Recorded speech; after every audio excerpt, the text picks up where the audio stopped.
Feeling it, and we're talking about libido raising and all that kind of stuff, because in the body there's a lot of chemical reactions, and they call them PEAs, which is like an endorphin that's rather like LSD apparently. It's like a rush of chemicals you get in your body.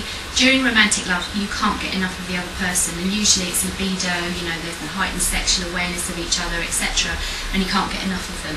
You want to spend all your time together, and a lot of it is chemical reaction in your body, because the chemical reaction flood as well has got a lot to do with, this is my Imago match. In my mind, this person is ticking all the boxes that are there to help me grow to the next stage of my life, and therefore this flood of chemicals can be really strong. One way or the other, you know, they're there. It's like, I've seen this person on so many levels. You know, a lot of it's unconscious, don't forget, so really interesting.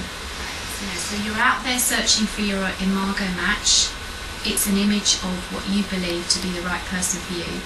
But again, a large proportion of it is an unconscious looking.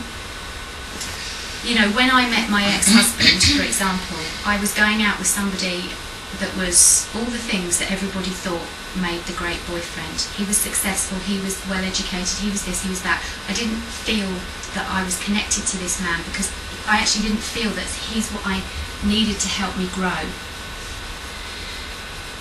On a conscious level, everyone was like, "Are you mad?" when I broke up with him, you know. But then I met my ex-husband, and he was £50,000 in debt. He'd been married once before. He was running away from debtors who were knocking on his door for money, and yet I fell hook, line and sinker in love with this man. Because again, you know, he represented a number of things consciously, but logical and rational, sensible stuff that maybe your parents or your friends or everybody else thinks you should have went out the window. Because deep in there somewhere is this, I needed that to help me heal. I needed this man, and the drive was so strong I couldn't let it go. So I got married knowing it was wrong, feeling at some level it was really wrong, but there was a real desire to want to grow and heal with this man, and for him to meet me in a place that needed to help me. So that was kind of my comparison, you know, that romantic love is not necessarily sensible and logical, and actually what attracts you, other people are looking and going, "Oh my God, you know, this is madness. Why would you choose that person over that person?" If I was a parent, which man would I have chosen for my child? The successful businessman who is a nice guy, great family, all the rest of it. I would not choose a man who's £50,000 in debt and has been married once at the age of 25. But it's not about that, you know, and where I came from and my childhood and, you know, the relationship I had with my dad made me want to choose a man like Neil as my husband, because that's what I really needed. You said about like you wanted him to meet you and help you, but yeah, don't you think there was also a reverse, yes, that you wanted to be the person to sort of help him through? And Absolutely. So like, there's a reciprocal thing.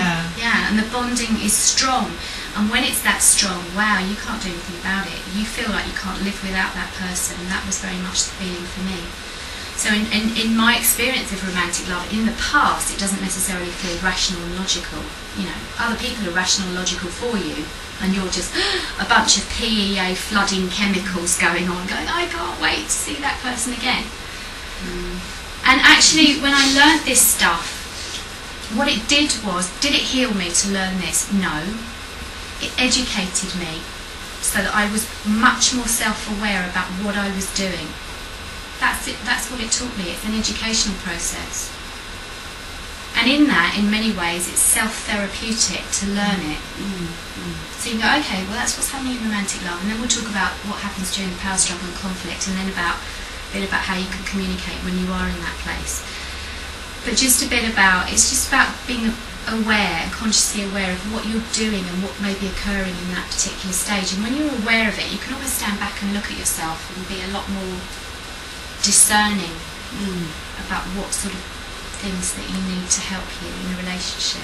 Like I said, you know, romantic love is often not a choice really. It feels like a bunch of euphoric feelings, but actually conscious love is the next stage, which to me is a choice.